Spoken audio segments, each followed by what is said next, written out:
Jeans में सरहिया में क्या कर दिया। अरे बाबा नहीं खा जाना, मोदी जी टिकटॉक बंद कर रहे। अच्छा ये कब हुआ रे बच्चा? अरे वही से सरहिया में लौका तारी सन, न तो सब सड़क पर मुजरा कर ले सन। ओ ये तो हम जानते ही नहीं थे।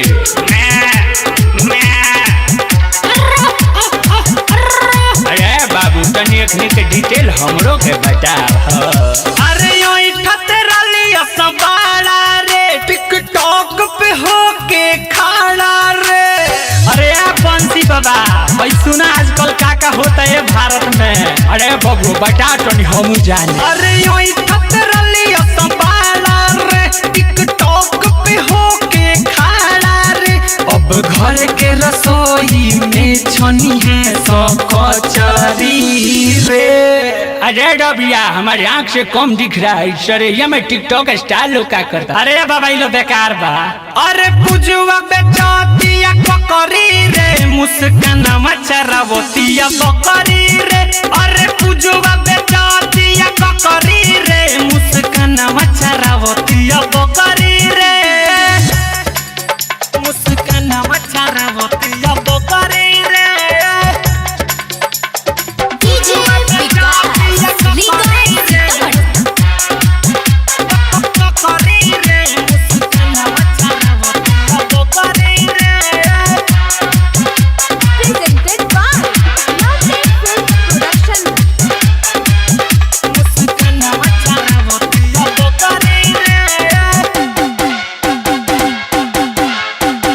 कौनो लगे भिखारी रे, कौनो लगे कबाड़ी रे।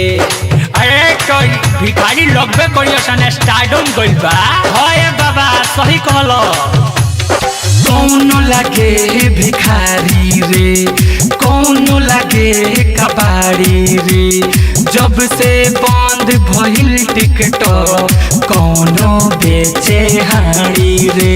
अरे बात हम कहीं साचे रे, कतही लागस नाचे रे। अब मारतिया जुलिया पुल पमछरी रे। तो अच्छा न है बच्चा, तुम्हारे एरिया में नया मछुआरा आ गया। हाँ ये बाबा सही कहता रह। अरे पुजुआ बेचातिया बकरी रे, मुस्कान चरावतिया बकरी रे। अरे पुजुआ बेचातिया बकरी रे, मुस्कान चरावतिया बकरी रे।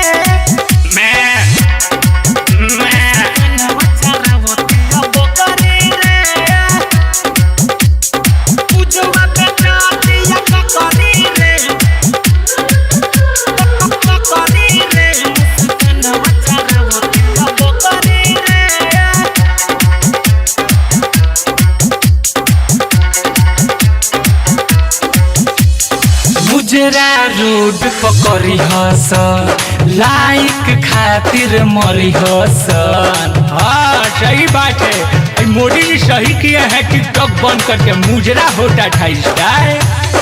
मुजरा रोड पकड़ी हसन, लाइक खातिर मरी हसन। अरे वापस ना टिकटॉक आई, केतनो पूजा करी हसन।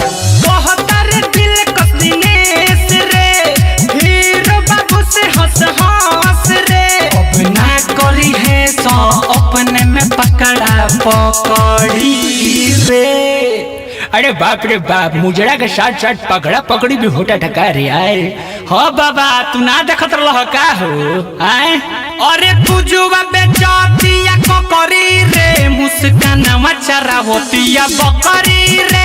अरे पुजुआ बेचातिया बकरी रे, मुस्कान चरावतिया बकरी रे।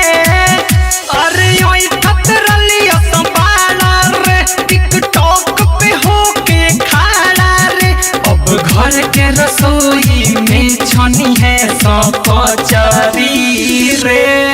अरे डबिया हमारे आँख से कम दिख रहा है सर, ये मैं टिकटॉक स्टाइल लोग क्या करता। अरे बाबा ये लो बेकार बा। अरे पुजुआ बेचातिया बकरी रे, मुस्कान चरावतिया बकरी रे। अरे पुजुआ बेचातिया बकरी